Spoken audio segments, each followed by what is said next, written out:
Hi, my name is Megan Davis, and I'm an assistant professor in the Department of Psychology at the University of Alabama. I'm also the director of the UA-ACTS program. And for those of you who may not be familiar with UA-ACTS, it is a support program for degree-seeking students here at UA who do have an autism spectrum disorder. So our program works by pairing students with a peer mentor who they work with to address issues associated with academic organization, social skills, and daily living and career building skills. We do also offer a therapy component of the program to address issues with psychological and emotional well-being, and we do also offer study hall and structured social activities for our students as well. So essentially, we're here to provide students with a little bit of extra support in some of those areas as they transition to college. I know that the transition to college can be a stressful time for all students and their families. So with this presentation, I wanted to offer some tips that might make this experience a little bit easier. So by far, the biggest tip I can give is to start early. There's a lot of planning that goes into picking a college and preparing for this transition, so it really is never too early to start. There are a lot of skills that students can work on in high school and even middle school in regards to academic organization and independent living skills that will help prepare them for the college transition. And I definitely recommend that families start researching colleges and the supports that they have available by a student's junior year in high school. Another important tip that I give families is to try to foster the student's independence at home. There are a lot of skills that a student needs to be able to do on their own when they go off to college, so it does make this transition easier if they have already developed some of these skills in high school. Some of these skills do take some time to develop, so like I mentioned earlier, it is important to start early. And in the beginning, you may have to offer some support and scaffolding for the student to develop these skills. But it is the goal that over time you be able to phase out these supports so that the student is doing these things pretty independently by the time they go off to college. So in regards to academic organization, one of the biggest skills that a student benefits from when they go off to college is having some sort of organizational system that works for them. So this can take many forms. It can be a written planner. It can be an electronic calendar that they sync up to their phone. It can be a daily to-do list. It really doesn't matter what the student uses as long as it's the easiest way for them to keep track of things. Especially, meetings and deadlines and assignment information. So in high school, teachers do provide a lot of scaffolding with this. They see the students daily. They remind them pretty frequently that an assignment is coming up. But this is a big difference between high school and college.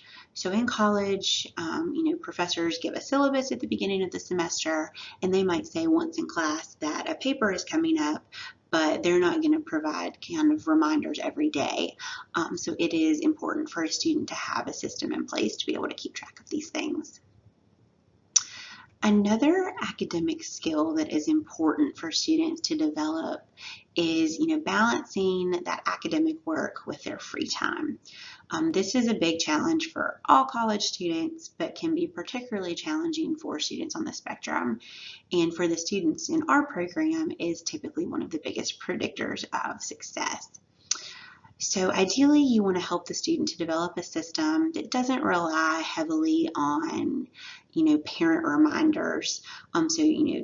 You don't want it to be that the parent is reminding them to get back to work or, telling them that it's time to get off the video games. You want the system to be something the student can implement themselves.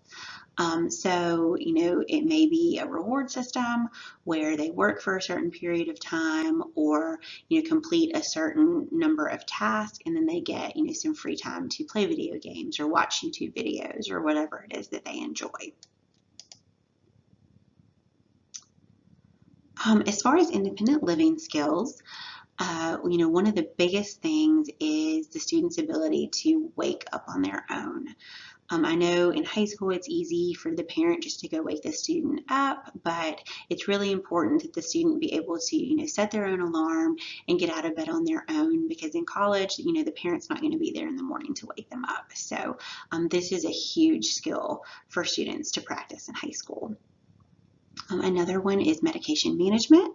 So if a student does take medication, making sure they have some sort of system in place to remember to take that medication, whether it be setting, an alarm on their phone or putting a post-it note on their mirror that reminds them to take their medicine each morning or each night, again, whatever works for the student.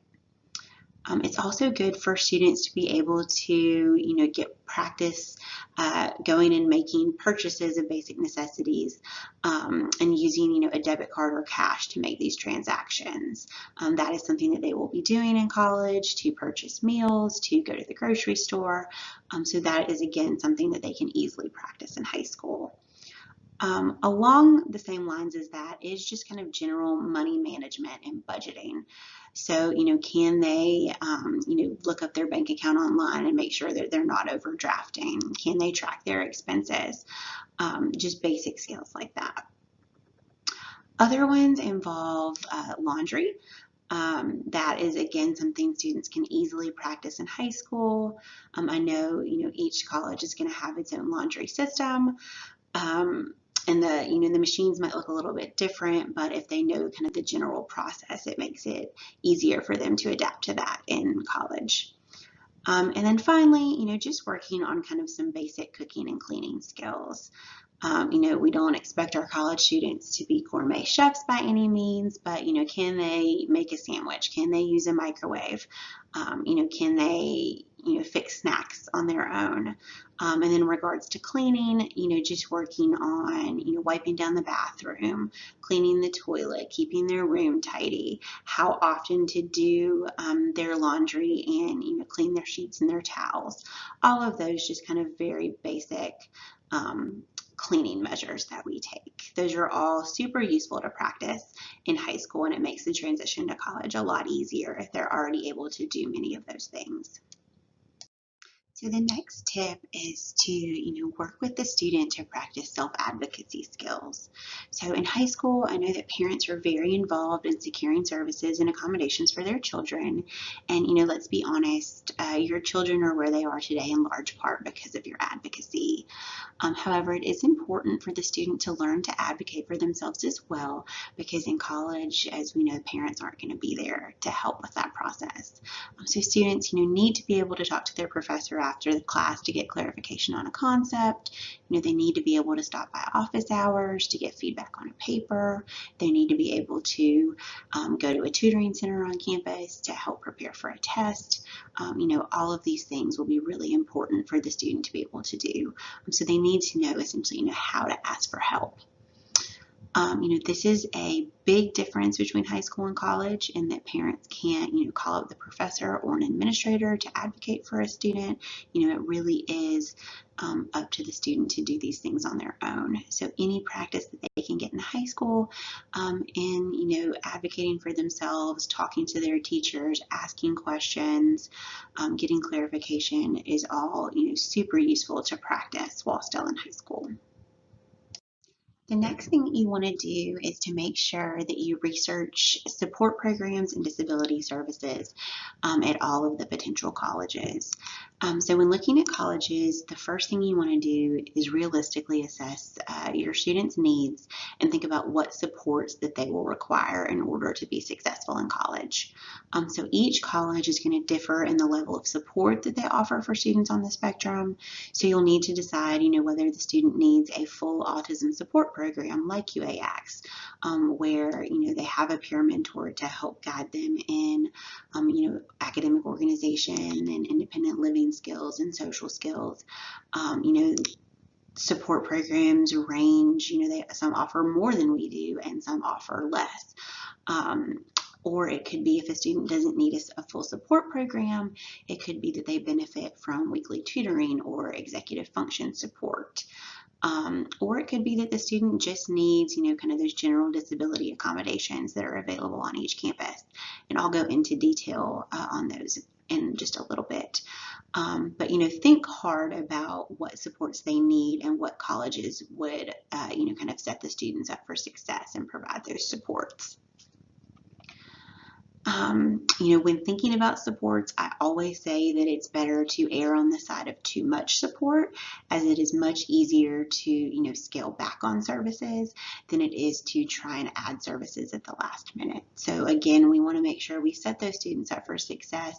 And, if they're not needing all of the supports that they have, we can easily scale back. But sometimes if those supports aren't set up initially, it can be hard to put those in place when they're needed. Like I said, there are disability services available at each campus or each college, and I strongly recommend that all families look into these accommodations. So each college will have its own version of disability services. It may be called something a little bit different at each university or college. Here it is our Office of Disability Services. But these services are available to any student with a documented disability. There are, a lot of accommodations available. The typical accommodations that our students can get for their classes are extended time on tests up to double time, ability to take their tests in a reduced distraction environment. There are several different note-taking accommodations available, and they can get priority registration on their courses each semester.